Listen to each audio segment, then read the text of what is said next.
Hi, I'm Leon Gorin, president of PEO Leadership, a peer-to-peer leadership advisory firm. We're an amazing community of CEOs, presidents, and senior executives. Ask yourself, are you learning as fast as the world is changing? It's time for Ontario business leaders to band together for counsel and support. It's time for you to tap into the business wisdom of our peer groups and unlock new ways to grow. I want you to come out of this COVID crisis a better leader and your organization ready for what's next. Take the first step at peo-leadership.com. All right, I'm going to get started here. And those that join will join us as we go. I'm Leon Gorin, CEO of PEO Leadership, and welcome to The Way Forward, our live webcast series. If you're joining us for the first time and you're a CEO, president, business owner, and/or corporate executive looking to grow your leadership capabilities and performance, and of course, grow your business, you've landed in the right spot.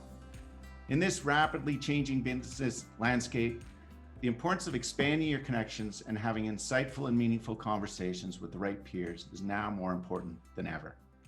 At PEO Leadership, our members include some of Canada's strongest leaders representing almost every industry. They lead both Canadian SMEs and large multinational organizations. In our audience today, we're also excited to welcome the business leaders of our U.S. Alliance partners, Allied Executive and Inc. CEO Project. The leaders of all three of our organizations understand the value and importance of being able to connect and think with each other as they all work to successfully achieve their personal goals and those of their organization. If you're thinking about the future of your business and navigating through the many unknowns that lie ahead, if you're thinking about your stakeholders and your employees and how you'll continue to engage, inspire, and support them, if you're thinking about whether and how you should pivot your business and understand the importance of being able to step outside of your building to learn from others, then I urge you to reach out and connect with us. Visit our website at peo-leadership.com and set up a time to speak with us. What you'll experience today is a small part of how we help leaders realize their goals and objectives. It's our experienced advisors and the advisory boards that they lead that will ensure we exceed your expectations. If you're curious to learn more, check out if you qualify for our 60-day free trial membership. Our next session begins in the next week. Wow. What a launch to 2021. This morning, we are very excited to welcome my good friend, Dr. Jason Selk, CEO, Enhanced Performance. Now, Dr. Selk helps business leaders, executives, and top salespeople develop mental toughness, increase confidence and focus, and substantially grow the bottom line. More importantly, he helps his clients achieve life balance and health because people who are happier are the ones who are most successful. Now, in addition to the above, Dr. Selk works with world-class athletes, and while serving as the director of mental training for the St. Louis Cardinals, he helped the team win their first World Series in over 20 years. And in 2011, he assisted the Cardinals in their historic feat of winning their second World Championship in a 6-year period. Dr. Selk's a licensed mental health professional. He earned his doctorate in counseling and sports psychology at the University of Missouri. His client includes companies such as Morgan Stanley, E&Y, Merrill Lynch, Edward Jones, the list goes on. He's a regular contributor to Forbes. He's been featured in such publications as Success, Men's Health, Shape, Self, and USA Today, and on television and radio shows on CNBC, ABC, CBS, and ESPN. His latest book, Relentless Solution Focus, just released this month, is a fantastic book. His earlier books, Executive Toughness, was ranked one of the best career development books ever published by Book Authority. His first book, 10-Minute Toughness, is on pace to be one of the best-selling sports psychology books of all time, while Organized Tomorrow Today was ranked as a top best-selling business book of 2016 by CEO Read. And finally, in 2018, his book, Lead Any Team to Win, was recognized by Bloomberg as one of the top 10 best leadership books of the year.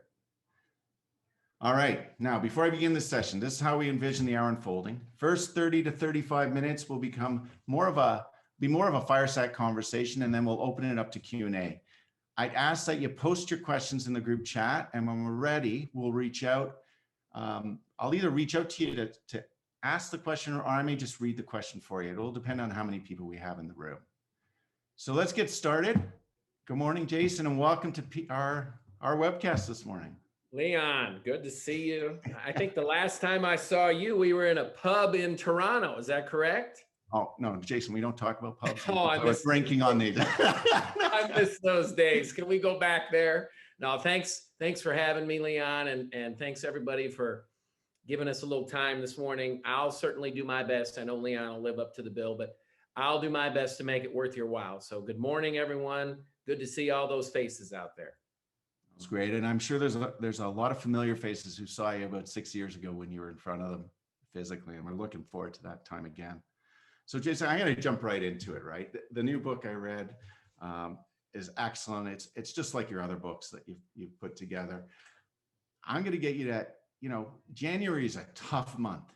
Now we've got COVID in Ontario, we've got lockdowns.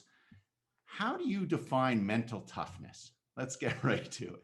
Yeah, and I think you know me well enough. I love the work that I do, and so I think about this stuff all the time. I've been thinking about it, since I was in college, and there are a number of different ways you can define mental toughness. I think my go-to definition, and I think it's really appropriate considering the state of the world these days, but here would be my most popular definition of mental toughness: the mind's ability to focus on solutions, especially in the face of adversity, which clearly 2020 has been an interesting and year for most of us, where there's been more invitation to experience adversity, to become victim. So again, the mind's ability to stay focused on solutions, especially in the face of adversity. No, that's great. Thanks for that. So let's almost start at step one, right? Before you can even figure out a solution, I'd love for you to talk a little bit about what you call problem-centric thoughts. Yeah. And really what it means. Yeah. And I think this is what I've really tried to illustrate in the new book, Relentless Solution Focus. Three things, okay? Number one, it's totally normal to be mentally weak. If you look at that definition we just talked about, the mind's ability to focus on solutions, especially in the face of adversity, it's totally normal. We're biologically built to focus on problems, and that's what you refer to. It's called problem-centric thinking, PCT. It's biologically built into every human being. So, number one, mental toughness is totally abnormal. Mental weakness is totally normal. Our brains are biologically built to be mentally weak, to focus on problems. And it goes back, hundreds of years back to survival and fight or flight mechanism. But if you look at the science, even as tough of a year as we've had in 2020, human beings, this is the safest time for us to be alive. And so although the PCT, that problem-centric thinking, used to be really beneficial for survival, it's actually now in our world very, very inhibitive for health, happiness, and success. It really is counterproductive. Okay, so again, three things I want people to know. Number one, mental toughness is abnormal. Number two, everyone can learn to be mentally tough. And I think probably the folks on this podcast already understand that we have ultimately control over our thoughts. Even though I might be biologically predisposed to focus on the negative or to focus on problems, I can still control where the thinking goes. A lot of people don't even understand that. My guess is most people in this event already know that. But mental toughness absolutely is something that can be learned. In fact, the biology of PCT, even though it's hardwired into all of us, we know it's neuroplasticity. For whatever reason, people don't talk about this very much, but it's really quite sad, frankly. There are certain things that even though they're hardwired into us, we can retrain them. And PCT is clearly one of them. What we want to try to do is move the PCT out and replace it with RSF. RSF is the opposite of PCT. Instead of problem-centric thinking, we want to have that relentless solution focus. All right. So again, the three things. Number one, it's totally abnormal to be mentally tough, totally normal to be mentally weak. Number two, everyone can learn to be mentally tough. And number three, if you can learn to be mentally tough, science will tell you, you will have a significant, a measurable improvement in your health, your happiness, and your success. Here's my favorite statistic. People with RSF, they live up to 14 years longer than normal people. And the kicker is you're going to have measurably increased health, happiness, and success in all those years, including the extra years. Now, the other part, and I think with people in leadership, it's important to understand this, that if you can get yourself to start to train toward this RSF mindset and get rid of PCT, you're going to experience the increased health, happiness, and success. And it's total science. You can't argue against it, and it's measurable. It's very, very noticeable. You know, people with RSF will tell you life becomes much easier this way. But in a leadership position, if you can get the people on your team, if you can create a culture of RSF, the systemic benefit is the entire team, the entire organization improves measurably, significantly health, happiness, and success. Oh, that's great. It's funny. 6 years ago, and it stuck with me, you described a baseball player. And then I was reading about it again, the fellow that was going up to the plate.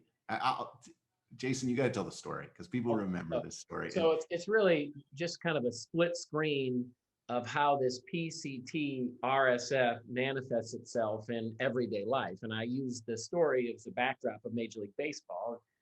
You know, I spent a lot of time in Major League Baseball and with professional athletes. And so the story I tell is just kind of imagine, okay, and again, we're going to do a split screen. So I'll tell you, first player who's normal, and then the second player who's now had some RSF training. First player goes up to bat, it's the bottom of the 7th inning, bases are loaded, his team's losing by 1 run, 2 outs. He digs into the batter's box, eyes down the pitcher, gets his pitch, and strikes out. Now, this is the normal way to think. It starts going through his head, oh man, this is really not good. Second time in 2 weeks, I've struck out with the bases loaded. I got a contract year coming up. If I don't get that contract, I'm not sure we can afford the new home we just bought. In fact, I'm not sure we put enough away, whether or not we can afford the new home. I'm not sure we can really make it to retirement. I'm not sure how I'm going to explain this financial situation to my wife. What am I going to tell our children? I'm a complete loser. Now, the guy standing in the outfield, the major league game is still being played. They're not going to call timeout so you can feel sorry for yourself. And now here comes a long fly ball his way. And again, this is a good guy. He's a guy who, by all accounts, is going to give 100% effort. But this PCT tornado has sucked him in and he's distracted. Now he's trying to play defense. And again, all I can think about is his problems. And so now this long fly ball is coming his way, doesn't get a good read, doesn't get a good jump. Now, once he does see it's coming, takes off 100% effort into the corner, even lays out trying to make the catch. Ball gets down, bounces around in the corner. Now there's a man standing on second base and his team is still losing by a run. Now he goes back to the spot in the outfield and this is what goes on in his head. Oh no, this is really not good. On tape, it's probably going to look like I should have made that catch. Not to mention, second time in 2 weeks, I've struck out with the bases loaded.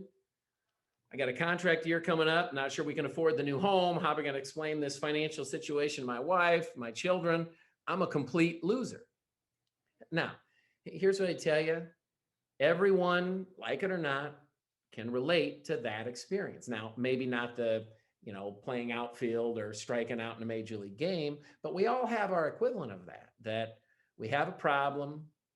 We let ourselves focus on the problem, which is totally normal.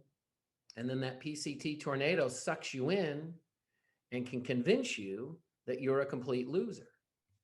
All right. Now, again, when you focus on the problems, you expand the problem. So now instead of this guy's team being down by a run, now they're down by 2 runs and a lot of it's hanging on his head.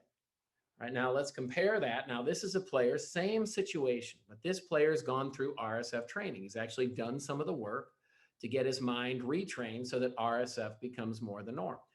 Steps into the batter's box, bottom of the 7th inning, team's losing by a run, 2 outs, eyes down the pitcher, gets his pitch and strikes out. See, I'm going to be very clear here. RSF is not going to stop us from having problems.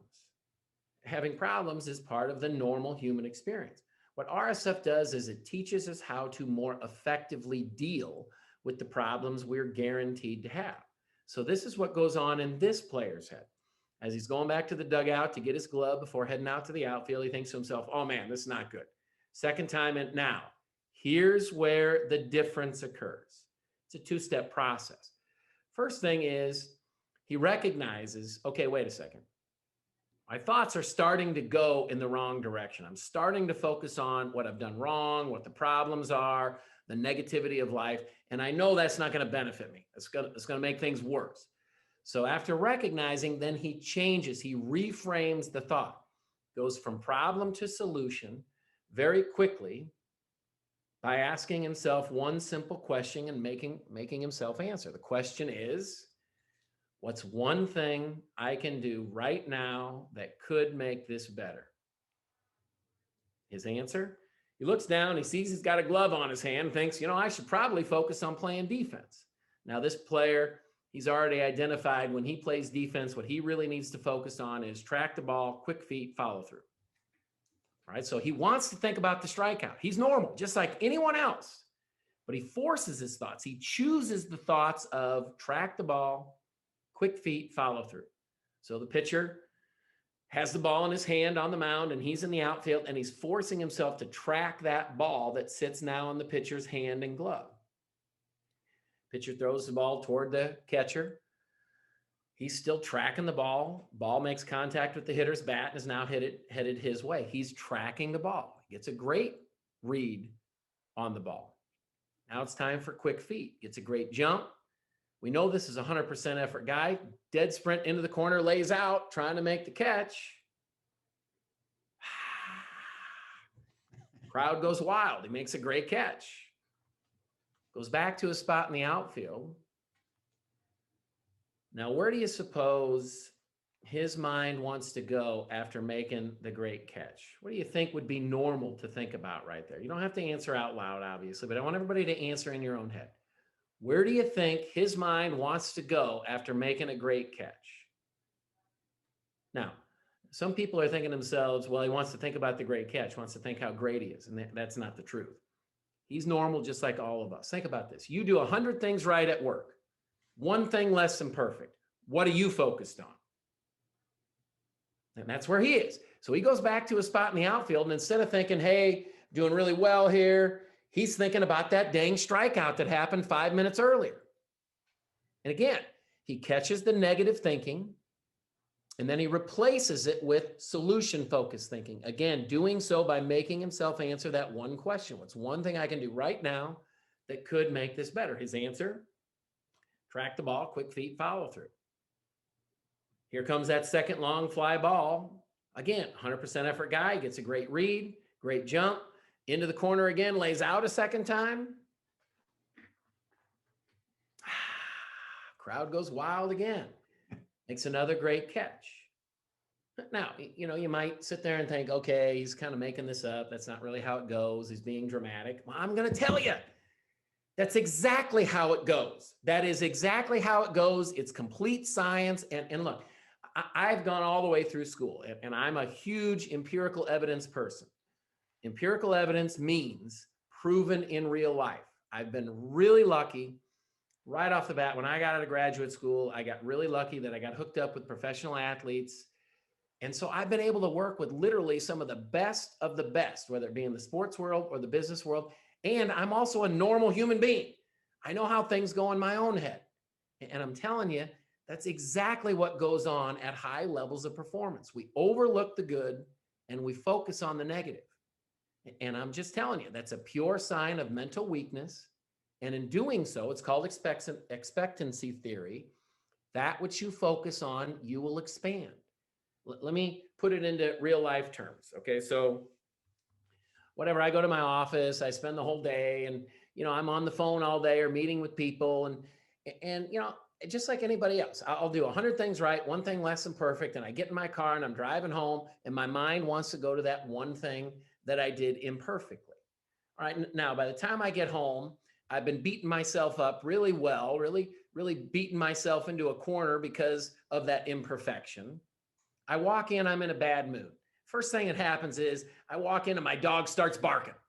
So I scream at my dog, tell my dog to shut up, leave me alone. I'm not in a good mood here.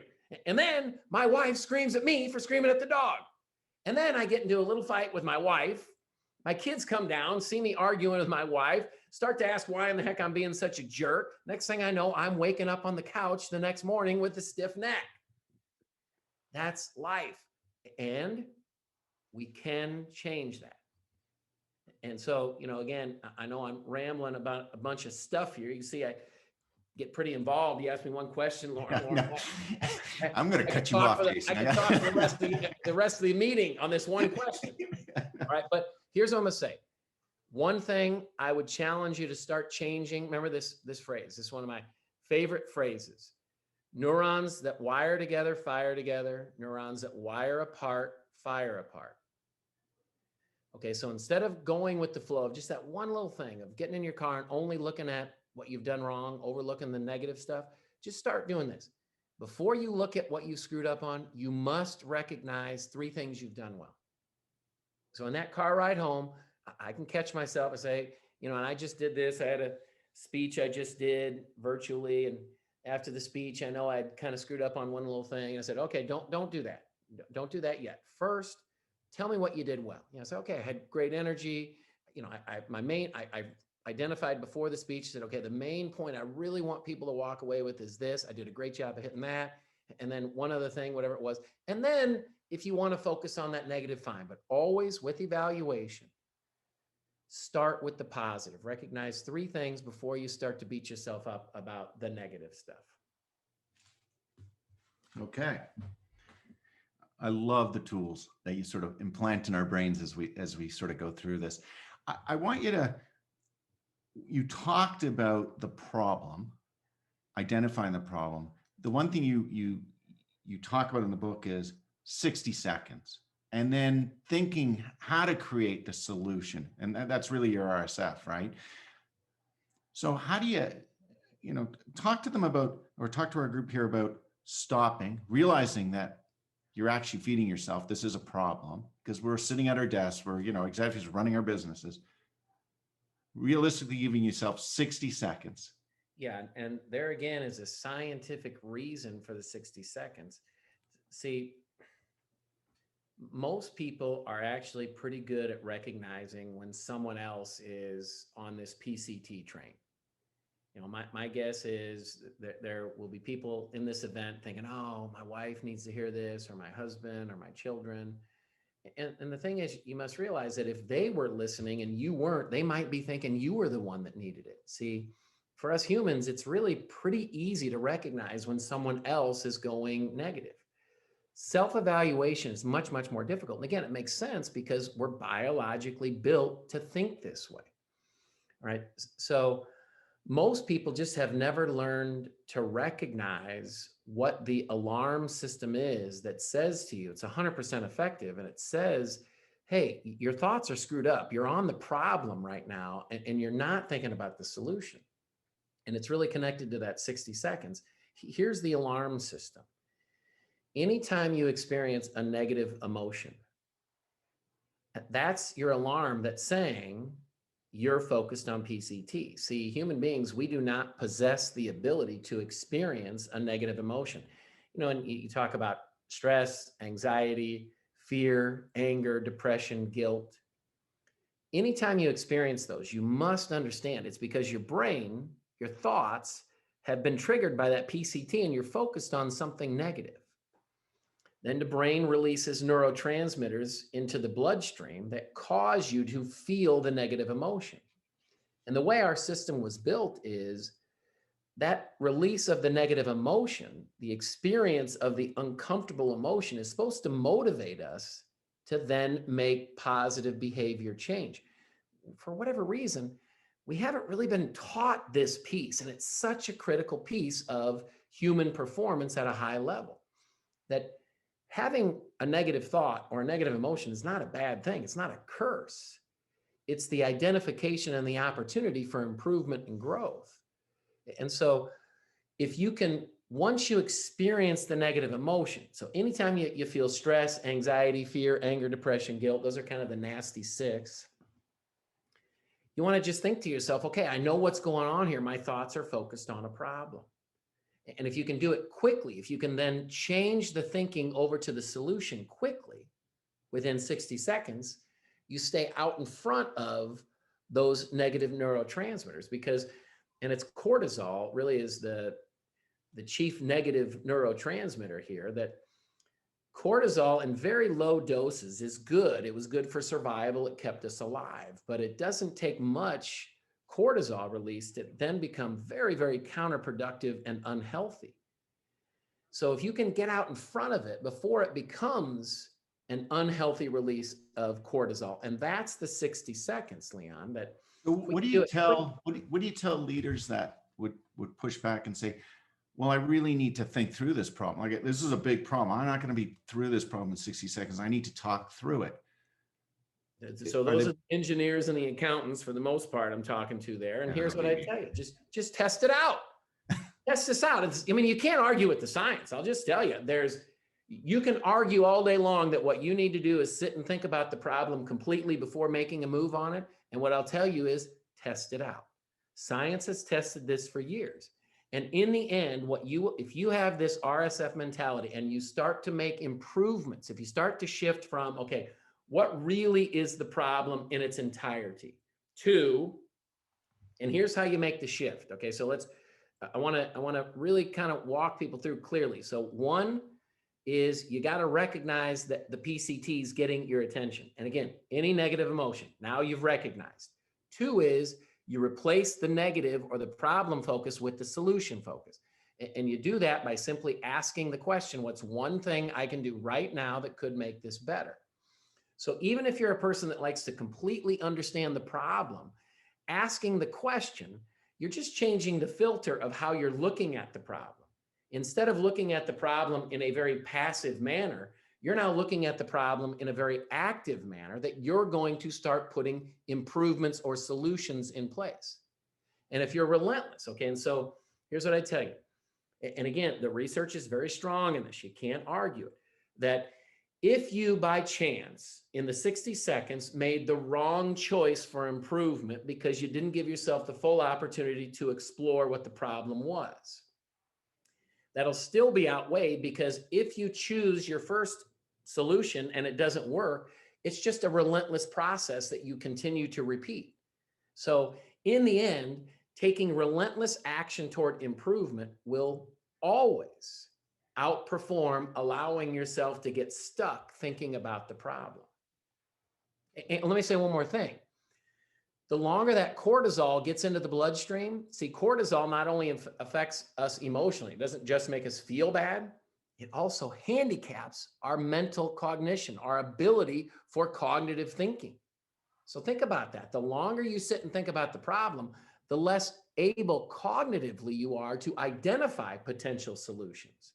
And I think that's where, in the end, science can prove you're so much better off. Just stop thinking about the problem. Give yourself 30, 60 seconds if necessary. But what you'll find is if you practice this, you become, especially people in this room, incredibly efficient at moving from problem to solution very effectively and efficiently.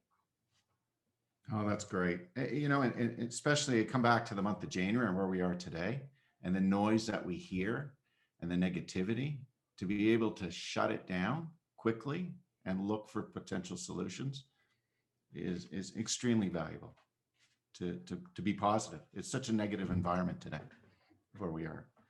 So I know I'm pressed for time here, and I want to get to the retraining piece. So people believe this was one of the tools that you used to help people retrain, but you go deeper, Jason. You talk about, getting up in that morning, having a purpose. And I know we won't have time to get into the whole purpose and the integrity piece, but setting forth your day on the right foot, identifying the priorities that are important today, and sort of visioning a little bit. You have that mental exercise that you do every day. It's like 3 minutes that we do. That really sets the tone for the day.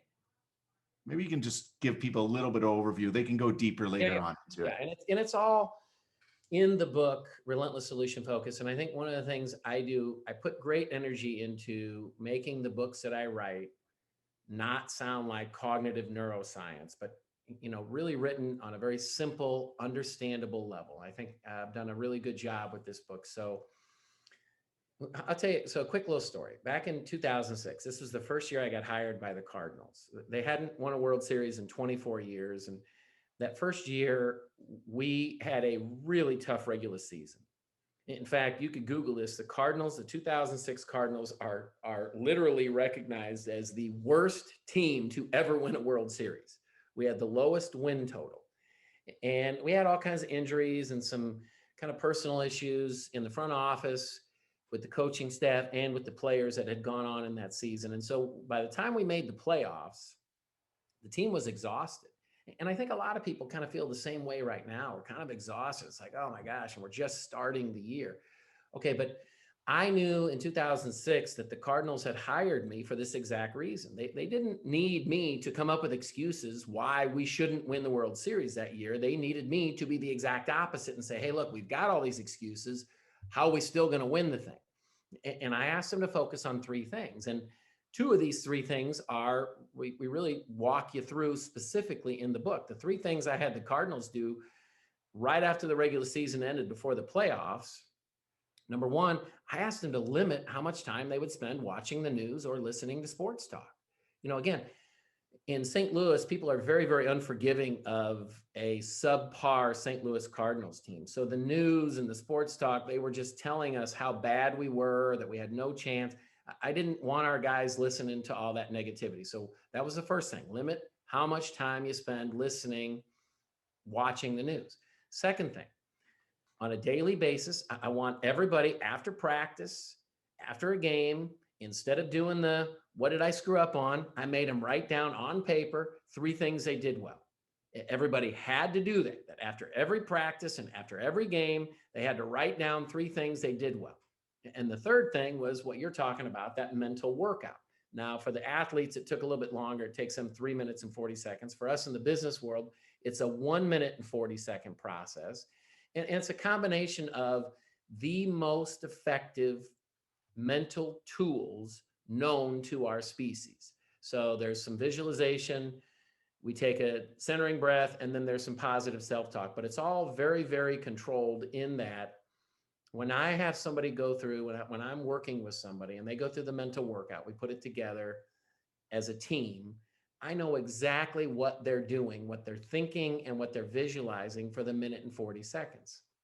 And what it does is it really just, again, it's a training mechanism that if you can, on a daily basis, spend a minute and 40 focused on talking to yourself the right way and visualizing some of the important things that you're going to do well in the upcoming day, it trains the brain. Remember, you're rewiring those neurons, and instead of focusing on the garbage in your life, you're now just on a daily basis spending a minute and 40 focusing on what you want and how you're going to make it happen. And that rewires the brain. And it really, just think about your brain like a muscle, just like your bicep. Okay. I can sit and listen to somebody give a pep talk on how to get a big, strong bicep. But until I go into the gym and actually do some curls, the bicep doesn't get any stronger. But if I go to the gym and, 2 or 3 times a week, do the curls, I can't stop the bicep from getting stronger. The same is true for the brain. And those are the exercises. I think I've done a really good job of identifying, okay, what are the most efficient and impactful mental exercises people can do that will biologically rewire PCT out and bring RSF in. Now, here's what I tell you. It's less than 3 minutes a day. If you did it 3 days a week, just like the bicep, you couldn't stop, but have the rewiring occur. And here's the best part. Instead of it hurting, I know when I do the bicep curls, it hurts. I don't really like it. This stuff that I teach you how to do, it's actually enjoyable. It gets you to start focusing on really some good things, some enjoyable things to visualize and talk to yourself the right way. People enjoy doing the work. So that's the retraining piece. And again, 3 minutes a day, 3 days a week, you can't not have the retraining or the PCT start going out and the RSF start coming in. Thanks, Jason. You do a great job in your book laying it out and like simplifying the process. And the one thing that grabbed my attention was it's not even about perfection. It's about continuous improvement. Even when you're going through those skills like visioning, and I know people have difficulty visioning, but at least pushing through, trying it and working on it and working to improve yourself makes a big difference. Yeah, and let me say this about that. And I'm a big proponent. Perfectionism, the perfectionist mentality is one of the obstacles to high level performance. Okay, and just like, I'll continue with the analogy of going into, and getting a physical workout. I don't know that I've ever gotten a perfect physical workout. I don't even know if that exists. So it's not about going and getting a perfect physical workout or going and, having a perfect day at work. It's about going in there and getting it done. Oftentimes, done is better than perfect. And with this mental training, you don't have to be perfect. I don't even know what perfect looks like with mental training. But if you put effort into it, just like, again, if I put some effort into the bicep curls, I don't have to be perfect, but if I put some effort into it, I will see improvement. Before we head into the Q&A portion of this webcast, first, a brief note about PO leadership from one of our members.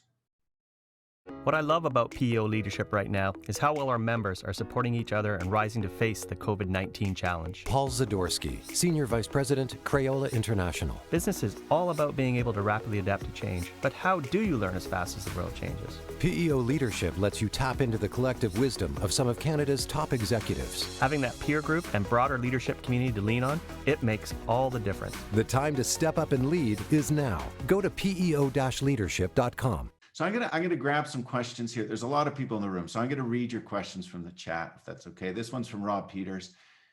Can using tools like root cause analysis to find the core of a problem be used as a positive step towards solving a problem? Yes, as long as you only spend 60 seconds or less on it, Rob. Loaded question. Now, Rob is an engineer, so yes, I know it. I know exactly the language, and the answer is yes. But trust me on this. Just try it. Start putting a clock on it. Literally, put a clock on it, and then test this out for 2 weeks. And you tell me if your team or if you get to a better place doing it this way, or if the old let's really focus on the problem way works better. You test it out. Okay, no, that's great. Joanna, do you think that focusing on the solution or identifying the solution allows us to disconnect from our anger and frustration, which allows us to think more clearly? Undoubtedly. Remember, you can't experience anger or frustration without cortisol. I just, I want to understand the biology of our biology. I want to understand how this whole thing works. And it's really a beautiful system if we know how to use it. Okay. But again, most people haven't been taught that anger, frustration, depression, those are not bad things. There's no morality with negative emotion. You have to understand it's just a systemic process that you experience a negative emotion, and that's supposed to serve as, number one, an alarm that says your thoughts need to be changed.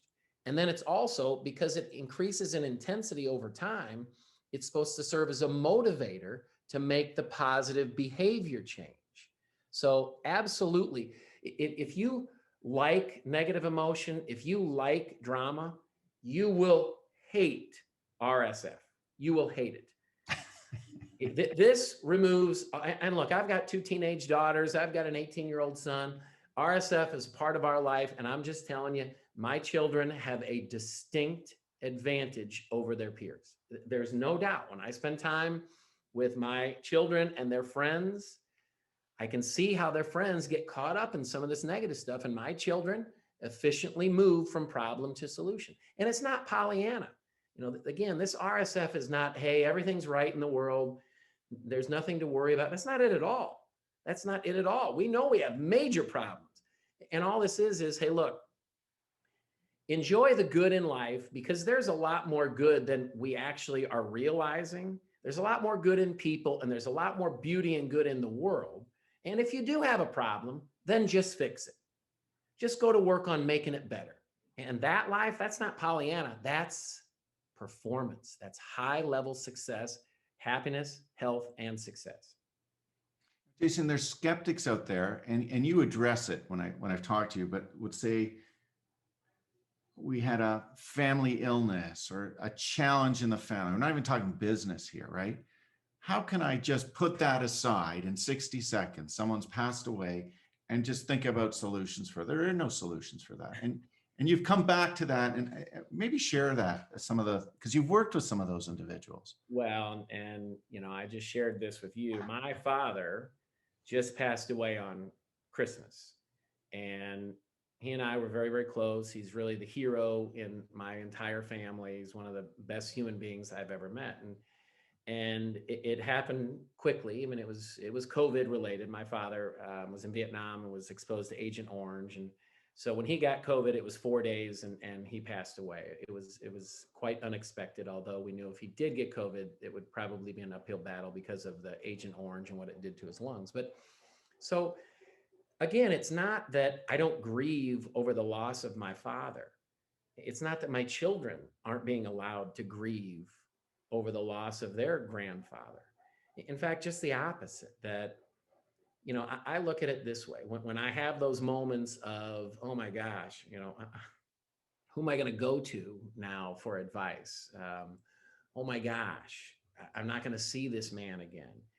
Then instead of just letting myself get wrapped into this circle of, I would imagine it could pull me into a depression. Instead, I just think to myself, okay, what's one thing I can do right now to make this better? And maybe it's a thought of, how would my dad want me to do this? My dad had a great work ethic. He ran a business up until the day he passed. My dad would want me to be there for my clients, and he would want me to have that strong work ethic. Maybe, a moment of sadness hits me, and the solution right there is, hey, let yourself cry. But then after that, I'm moving forward. What's one thing I can do to make it better? I can keep him alive in my life. What do you mean by that? Well, my dad was one of the nicest people I know. I'm not the nicest person I know. If you're in my circle, I'm as loyal as it comes. But if you've been bad or mean to my family, you better look out. I was brought up, sometimes the solution is you get in fights, and I don't want to be that guy. My dad he was the nicest human being. So maybe my solution in those moments are be a nicer person. But you take every problem, Leon, one at a time. And again, every problem, if you can then just shift over to, okay, what's going to make it better? I wrote this in my first book, 10-Minute Toughness, probably the best thing I've ever written.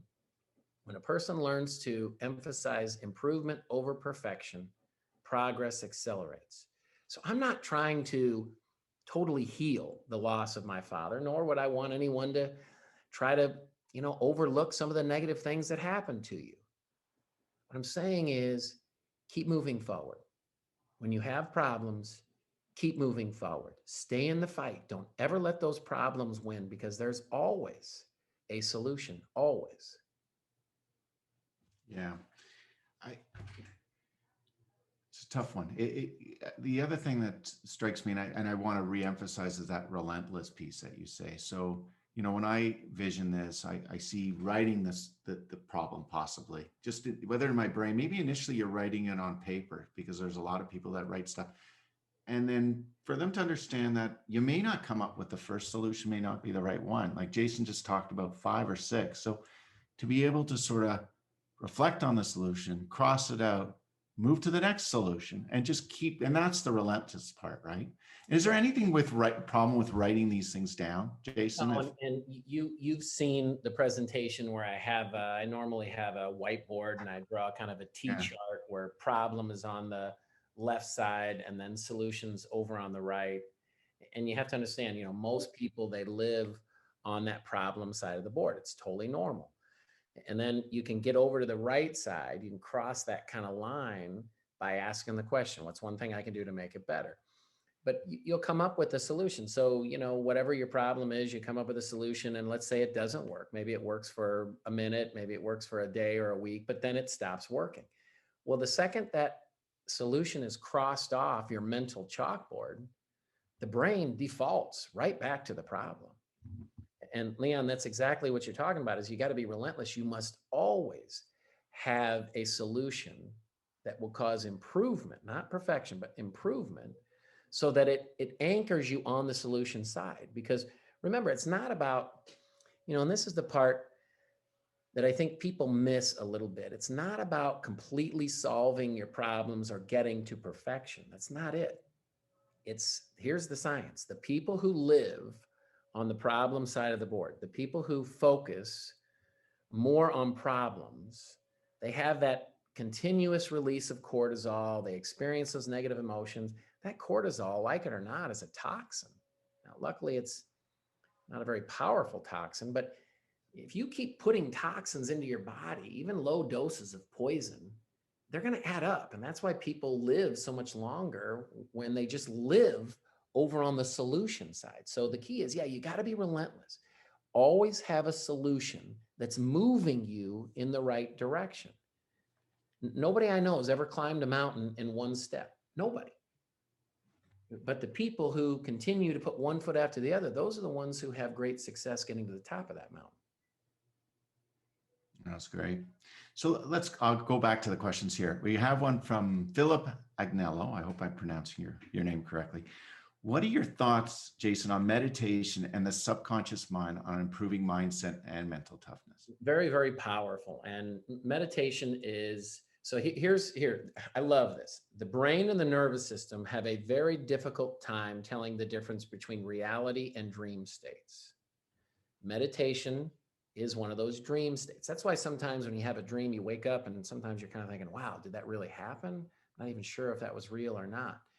Okay. And visualization is more of, instead of me teaching meditation, I teach visualization. It's more of a guided meditation. So instead of training people to not have thoughts or to clear their thoughts, I'm teaching people to control the thoughts so that they're effective to build health, happiness, and success. So they're very, very similar. And yes, visualization is the single most powerful tool known to performance and sports psychology. And what would you say to those that have difficulty visualizing? Because there are some people who say, I can't see it in my head. I'd say just put some effort into it. Just like anything, whatever you put effort into, you will improve. But here, I think people make a mistake thinking you have to visualize for extended periods of time, like meditation. You got to meditate. I got a client who says, I got to meditate 40 minutes a day. I said, 40 minutes a day? 40 minutes a day of meditation? What? I'd like to get 40 minutes of sleep a night. That's a long time to do anything. How about visualization? If you'd visualize 5 to 10 seconds, 5 to 10 seconds, you'd have an impact. All right, let's practice it right now. All right, I'm going to take over here, Leon. I want everybody to think, what's one thing, just imagine right now in your own minds, what's one thing today you want to do well? I don't care if it's, make that call to that prospect. I don't care if it's, only have 2 beers at happy hour tonight instead of 3. I don't care if it's pass on dessert. I don't care if it's say something nice to my spouse, read to my child, but find one thing, just in your head, imagine just what's one thing you want to do well today. I'll give you 5 seconds to come up with the one thing. Okay, now I just want you to take 10 seconds and visualize yourself doing that one thing. Now, here are the 2 parts I want you to be specific with, though. What time are you going to do it? And I want you to see yourself enjoying when you do it. Okay? I'll give you 10 seconds. Visualize yourself at the right time, enjoying doing that one thing.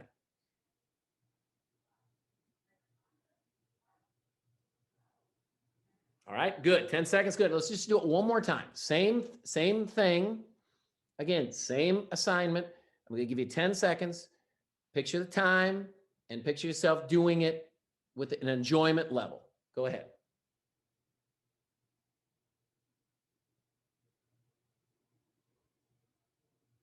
Okay, now, science will tell you, you just did something that will significantly increase the likelihood of not only you doing that thing, but doing it well. Now, trust your own instincts. And people are pretty smart. If you just visualize, and I don't care if you did it perfectly, I could care less. If you put any effort into it whatsoever, trust your own instincts. Do you think you've increased the likelihood of doing it and doing it well? Again, I think it's one of those things that if you just put some effort into it, 5, 10 seconds, just that, and that's it. You don't have to do any more today. If you do that and you do it on a consistent basis, maybe do it every couple of days, if you try to get it to every day, but 5, 10, 20 seconds of visualization, you're going to see things get better and you'll get better at visualizing. That's great. I have another question. Actually, it's more of a share. It's from Selk. I've seen Jason speak before, and he has a list of things to do every day. It's terrific. He should share this with the group. He probably doesn't have all of them at his disposal, but maybe you could share a couple of them and where to find them. Yeah, so I think those are process goals that he's talking about. I think that's what he's talking about. But for me, okay, so the science on process goals are figure out your 3 most important activities that are going to get you to your result. All right, so I'll give you, most people talk about professional examples. I'll give you a personal example. I have a personal goal of being connected with my wife and children on a 10-point scale. I always want to be at an 8 or better. That's my product goal, personal product goal, 8 or better, connected with my wife and 3 children. Now, my process goals, these are the 3 most important activities that if I do these, it's going to cause me to be at an 8 or better. Number 1, when I get home, it's called 5 minutes attention. I walk in the house, whoever's at the house, if they're not there, I can't do anything about it, but whoever's at the house, I go give them 5 minutes attention and it's all on them. So, I walk in, my wife's cooking dinner. I maybe, start cutting lettuce up for the salad or start setting the table and I ask, hey, tell me about your day. Okay. And then maybe my daughter's, I don't know, doing some homework at the table. I sit down, I don't know much about geometry or anything like that, but I can just kind of check in with her on school. I don't want to be an annoyance, but it's only 5 minutes. My son, maybe he's out shooting hoops, go shoot hoops with him for 5 minutes. Okay. So that'd be one thing, 5 minutes personal attention. Another would be, I want to, every night before I go to bed, I want to recognize one thing about each family member that I love. So, my kids, their rooms are upstairs. I'll go up and just tell them good night. And I try to come up with one thing I love about them or one thing I appreciate that they're doing, come up with one positive for each person. Same thing with my wife before I go to bed. Another one, and this isn't a daily activity, but it's actually as a husband and father, it's probably the best process goal I ever came up with. I travel once every 3 months with my wife, just the 2 of us. And I take my children just one-on-one once a year on a trip. So those would be my process goals, personally speaking. To flip it over to the professional side, I might have a professional goal of increasing my revenue by 12% this year over year. Okay, how am I going to do it? What are those process goals? One, for me, I got to write 30 minutes a day. Another one, I call it start strong, stay strong, finish strong. So it's 100% intensity. I do, minimum 4 hours of coaching calls a day, sometimes up to 6 hours. It's a long time to be fully focused and fully with the intensity. People pay me to provide this service. I take it very, very seriously. But that's it. I got to make sure I do that. I'm not going to give myself an excuse. I don't care if I'm not feeling well, if I'm tired. It's 100% intensity, 100% of the time that I'm in a coaching session any day. Another process goal, if I was trying to drum up business, it might be make 2 outbound business generating calls daily. But the process goals, those are really my most important to-dos, and those take precedence over everything else. And I tell you, if you can learn to go 90% on your process goals, and you only get 3 at the most, and I tell you, if this is a new concept, just start with 1. Just start with 1. And you want to nail it. You don't have to do it perfectly, but if you can go 90%, you're going to see a really nice return on that investment of your time. How many product goals would you have, Jason? I just, when I wrote Executive Toughness, I said you could have 3. Okay. It was a mistake. And the book hit classic status, I don't know, 2 or 3 years ago. And they said they wanted to re-release it. And I said, let me rewrite chapter 3 because I made a mistake. I overloaded channel capacity. And I tested it on a lot of people, including myself. And I couldn't keep up with it. I couldn't go 90% on all those process goals. I think I was like 83 or 84%. But so now I would just say 2. And I rewrote, if you're going to get Executive Toughness, get the paperback. That's the new release. That's the recent release. And the correction, they allowed me to write the correction in the introduction. So if you are going to get that book, don't buy the the hard copy, and I love hard copies, but it's wrong. And I only talk about the correction in the paperback. So, but anyway, I would say have one professional product goal and have one personal product goal. And then for each one product goal, you can have up to 3 process goals. But like I said, I would start with one process goal for each. And if you nail the process goal 90% for 30 days, then you could think about putting a second process goal in. And then if you can nail both of them, both process goals 90% for 30 days, then you could put the third one in. But I wouldn't, there's no real reason to add on. If you can just get your one most important thing done each day, you will like those results. That's a really, really good way to take your business to the next level. Think about you leaders too. If you could get your employees to figure out what the one most important thing is daily, the one most impactful thing to help the company grow and improve, if you could get them doing that one thing 90%, can you even imagine the impact and the growth your company would achieve?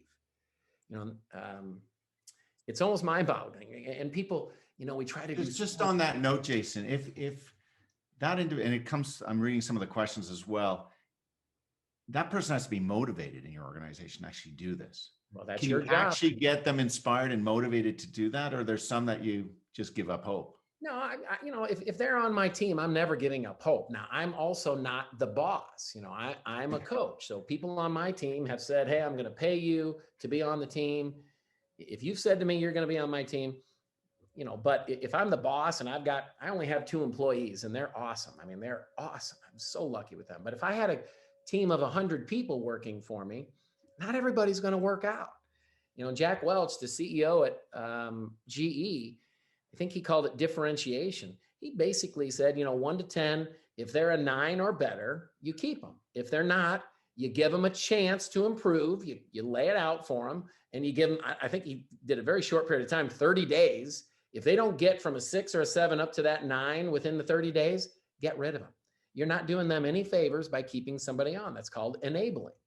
And you're not doing your company by keeping people on. But yeah, some people just don't want to do this, and that's fine, but they don't need to be a part of your team. Oh, that's great. That's a great answer. We have there's a long question. The questions are coming in. We're not going to get to all the questions, but this is one I think that's very important. I'm not going to read the question or the statement, but obviously an individual feeling down, business is down 50%, the noise from all the media, COVID and stuff, they're down. Yeah. Is there... Yeah, let me take over. You can start this at any time. That's what I'm trying to get to. Listen to that person. Stay in the fight. You must stay in the fight. Now, listen, it's really easy to take the victim mentality. It's so easy, and I can feel that, and I'm not blaming you at all. You're getting whacked in the face. I get it. You go from victim to relentless by picking one thing and getting all over that one thing each day. So instead of trying to solve this thing from top to bottom, let's just improve this thing. And again, you write down on paper, what's that one most important activity daily that's going to start helping your business move in the right direction? And then every day you get to the office and you get that one thing done first. Try to get it done first. And you keep doing that. You're just relentless about that one thing. That'll move you in the right direction as fast as any other advice I've ever heard or could give you. Jason, that is one of the best ways to end today. I think that's really important for anyone on this call, anyone listening to this podcast later on. You can start today. It doesn't matter. Just get up and start doing it. Such a pleasure having you, reconnecting with you after so many years. It's been fantastic. Thank you so much for joining us today. And a couple of notes for those listening. One is, doesn't matter which book you pick up or which order you read his books. In fact, I found when you read the books, it actually reinforces the concept. So pick up a number of the books and read through it. And Jason's got some great planning tools in there. And the other thing is, people may not know this, but Jason's actually a phenomenal keynote speaker if you want to inspire your team. So there's my plug, actually, but it really is. Jason, I've seen you and you are absolutely fantastic on really if you're driving keynotes. So thank you so much again for joining us today. Well, listen, my friend, I appreciate you having me. I know It's been a tough year, but we're going to stay in the fight. Everybody stay in the fight. Remember, I know you're up in Canada and I'm down in the States. We're all on the same team. We're all on the same team. Just let's stay in the fight. You guys can get through this. We can all get through this. Find your one thing and be relentless about that one thing. Thanks for having me, Leon. Hope to see you again in a pub somewhere soon. I'm looking forward to it. On a side note, if you're interested in any of our Way Forward live webcasts, please visit us at poleadership.com. You'll find a number of our recorded past webcasts that have included Professor Rosabeth Cantor, Professor Michael Beer, both from Harvard, Joe Jackman, Harry Kramer, Dr. Greg Wells. The list goes on. This episode will be uploaded next week. You can either see it on YouTube on our YouTube channel, or you can actually listen to it as a podcast. And I'd urge you to share it with your colleagues and speak about it. It was a great session. Next month, for those who would like to return with us, we'll visit with Mitch Goldhar, recognized by Forbes in 2020 as one of the world's top 1,000 billionaires and businessmen. Mitch was the founder of Smart Centers, a firm that developed Walmart-anchored shopping malls in Canada. Months following that, we've got interviews set up with Stephen Kotler, Janice Stein, Morgan Housel, and just naming a few. It's an incredibly exciting lineup. Be sure to join us. And if you like what you heard, please spread the word. Until we meet again, I'd like to wish you all a fantastic, relentless solution focused day and a wonderful month of January. Stay positive. Thank you for joining us.